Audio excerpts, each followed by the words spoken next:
काशी की पावन धरा से एक जनज्वार उठने को तैयार है। नाम है ऑपरेशन बेलपत्र। ये सिर्फ एक आंदोलन नहीं बल्कि आस्था की उस चिंगारी का विस्फोट है जो अब ज्वालामुखी बनकर बाबा विश्वनाथ के दरबार में हो रहे कथित बाजारीकरण के खिलाफ फूट पड़ी है। अपने ही आराध्य के दर्शन के लिए अपमानित होते काशी वासियों ने अब मौन तोड़ दिया है और स्पष्ट कर दिया कि अब बाबा को बाजार बनने नहीं देंगे। ऑपरेशन बेलपत्र उन हजारों काशीवासियों की आवाज़ है जो वर्षों से बाबा की शरण में बिना किसी वीआईपी पास, बिना किसी शुल्क के सीधा संवाद करते आए हैं। अब वही भक्त अपने ही दरबार में उपेक्षित महसूस कर रहे हैं। काशी के सामाजिक कार्यकर्ता, प्रबुद्ध नागरिकों और युवाओं ने मिलकर इस अभियान की शुरुआत की है ताकि मंदिर में भक्त और भगवान के बीच की आत्मिक डोर को टूटने से बचाया जा सके। आंदोलन से जुड़े वरिष्ठ सामाजिक कार्यकर्ता ने कहा, काशी कोई पर्यटन स्थल नहीं, ये एक जीवित आस्था है। विश्वनाथ मंदिर में जो व्यवस्था बनाई गई है उसमें श्रद्धा कम, व्यापार ज्यादा दिखता है। आम काशीवासी तो अब गर्भगृह तक पहुंचने का सपना ही देख सकता है, जबकि कुछ वर्षों पहले तक यही लोग गंगा स्नान कर बेलपत्र और जल लेकर सीधा बाबा के चरणों में अपनी पीड़ा रखाते थे। आंदोलनकारियों का कहना है कि विश्वनाथ धाम कॉरिडोर बनने के बाद मंदिर प्रशासन पूरी तरह अधिकारियों, बाहरी ठेकेदारों और दलालों के नियंत्रण में चला गया। मंदिर में अब आस्था नहीं, अमीरी का प्रवेश पत्र मांगा जाता है। उन्होंने आरोप लगाया है वीआईपी दर्शन, विशेष पास और शुल्क आधारित सेवाओं ने बाबा की पवित्रता को व्यावसायिक जाल में जकड़ लिया है। इसी के विरोध में अब ऑपरेशन बेलपत्र की शुरुआत की है, जिसके तहत काशी के 1 लाख से अधिक परिवारों को बेलपत्र वितरित कर उनसे मंदिर व्यवस्था पर राय ली जाएगी। हस्ताक्षर अभियान चलाया जाएगा और जनता की भावना को सरकार व मंदिर प्रशासन तक पहुंचाया जाएगा। आंदोलनकारियों ने स्पष्ट किया है कि अगर आवाज नहीं सुनी गई तो मामला न्यायालय तक ले जाया जाएगा।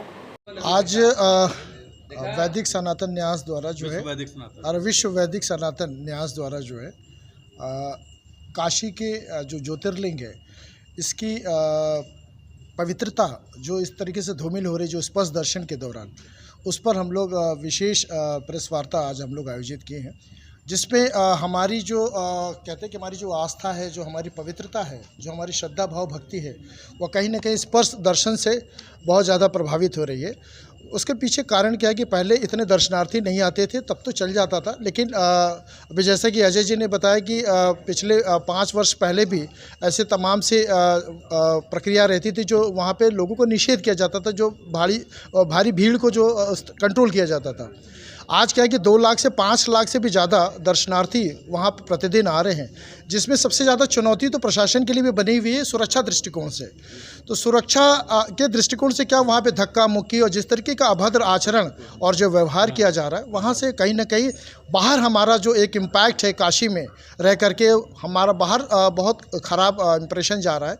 तो इसको भी बचाने का प्रयास है और साथ में जो हमारी आस्था और जो भक्ति है, हम जिस तरीके से सूर्य को छू नहीं सकते, चंद्रमा को छू नहीं सकते, जिस तरीके से हम वहाँ पे हमारी एक पवित्रता बनी रहती है, एक आस्था रहती है और जो हमारी परंपराएं हैं, पूजा की जो पाठ है, जो हमारी विधि विधान है, जिस तरीके से हम उसकी ऊर्जा शक्ति लेके आज भी सूर्य की ऊर्जा को लेकर के हम अपनी चेतना को जागृत करते हैं, वैसे ही बाबा विश्वनाथ के स्पर्श दर्शन में कोई ज़रूरी नहीं कि आप स्पर्श दर्शन ही करें, आप उनका जलाभिषेक करें और अपनी मन की चेतना से आप बाबा का स्पर्श कर सकते हैं, जहाँ पर आपकी श्रद्धा और भाव की आपकी पवित्रता बन सकती है। तो मुझे ऐसा लगता है कि स्पर्श दर्शन तो बिल्कुल निषेध कर देना चाहिए। भारत सरकार से भी मेरा ये निवेदन है और उत्तर प्रदेश की सरकार से भी मेरा निवेदन है और तमाम से जनमानस से भी मेरा ये निवेदन है कि आप अपने मन की आत्मा से, अपने मन की श्रद्धा भाव भक्ति से, शक्ति समर्पण की भावना से आप शिव को अपनी चेतना के माध्यम से साधने का प्रयास करें। लेकिन गुरुजी, कहीं ना कहीं बात देखा जाए तो काशी की जनता भी बाबा को स्पर्श दर्शन करने की मांग हमेशा करती चली आ रही है, चाहे वो प्रशासन हो या सरकार से हो। देखिए, पहले मैंने क्या कहा कि जैसे सपोज़ करिए कि हम एक उदाहरण देते कि आपके 4 कमरे के घर में आप कितने लोगों को बुला सकते हैं, 200, 300, और जब 1000 लोगों की जब भीड़ हो जाएगी तो आपके घर में जो दुर्व्यवस्था उत्पन्न होगी उसका जिम्मेदार कौन होगा? शायद आप स्वयं जिम्मेदार होंगे। तो यहाँ पर बाबा काशी की नगरी, देखिए, हम सभी का स्वागत करते हैं। काशी ने कभी किसी को का अपमान नहीं किया, लेकिन यहाँ पर स्पर्श दर्शन का हमारा कहने का मतलब कि हम अपनी मन की चेतना से अगर हम बाबा का दर्शन करें, हम अपनी जो समर्पण की जो हमारी भावना, जो हमारी श्रद्धा है, जो हमारी आस्था है, हम अगर उसके प्रेम से अगर हम भगवान को साधे तो शायद मुझे ज़्यादा ऊर्जा की शक्ति प्राप्त होगी और हम ऊर्जान्वित होंगे और उसकी ऊर्जा से परम सत्ता की ऊर्जा प्राप्त करके हम अपने चेतना से सिद्ध कर सकते हैं कि हम ईश्वर में, हम एकल व्यवस्था में हम विश्वास करते हैं। और मुझे लगता है कि वो एक बहुत बड़ी परंपरा रहेगी और एक नई शुरुआत होगी हम स्पर्श दर्शन को अगर यहाँ पर हम प्रतिबंधित करते हैं तो। राष्ट्रीय अध्यक्ष विश्व वैदिक सनातन न्यास। क्या कहेंगे, किस तरह की कॉन्फ्रेंस है, क्या मांग कर रहे हैं प्रशासन से? देखिए, जैसा कि आप लोगों को बताया गया कि काशी के सभी संगठन, हिंदू संगठन जितने भी हैं, धार्मिक संगठन हैं, सब मिल करके इस चीज़ की मांग कर रहे हैं कि ज्योतिर्लिंग के पवित्रता को सुनिश्चित करने के लिए स्पर्श दर्शन बंद किया जाए। और मंदिर प्रशासन से भी हमारी ये मांग है, उत्तर प्रदेश प्रशासन से भी मांग है, और काशी के सांसद, भारत के प्रधानमंत्री माननीय नरेंद्र मोदी जी से भी मैं ये मांग करता हूँ कि ये स्पर्श दर्शन काशी में बंद किया जाए। वजह, स्पर्श दर्शन ही भ्रष्टाचार का एक सबसे बड़ा कारण बन चुका है काशी विश्वनाथ धाम में। तो ये भ्रष्टाचार का जो कारण बन चुका है, काशी की बदनामी और भोलेनाथ की बदनामी से लेकर के हम काशीवासी बहुत आहत हैं।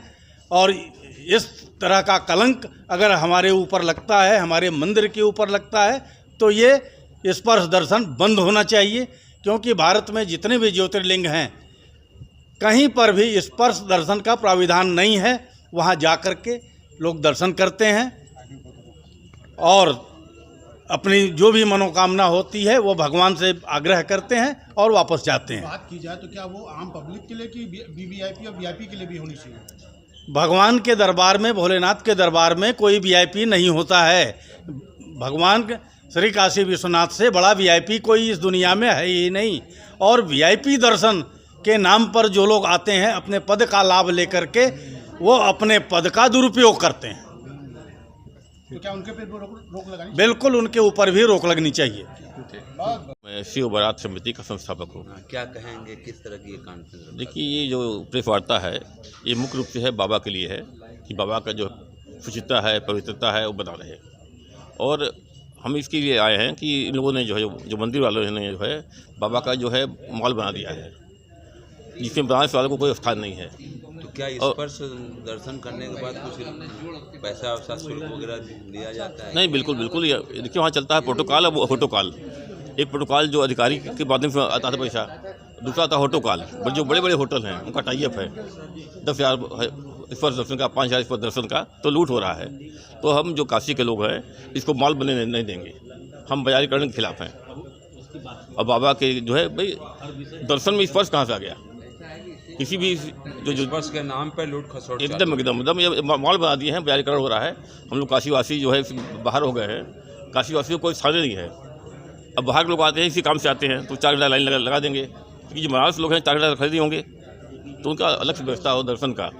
और स्पर्श बिल्कुल मांग तो उठी थी और कुछ समय मिला था काशीवासियों के दर्शन के? नहीं, वो तो बेवकूफ़ बता रहे थे। 1 घंटे में कितना नहीं पहुँचेगा? जहाँ करोड़ों की आबादी हो, 1 घंटे में कितने लोग दर्शन कर लेंगे? तो ये दिन भर होना चाहिए दर्शन का लाभ। क्या मांग करते हैं कॉन्फ्रेंस? हम मांग करते हैं कि जो काशीवासी हैं उनका अलग से आधार कार्ड के आधार पर दर्शन का अधिकार मिले। स्पर्श बिल्कुल बंद हो।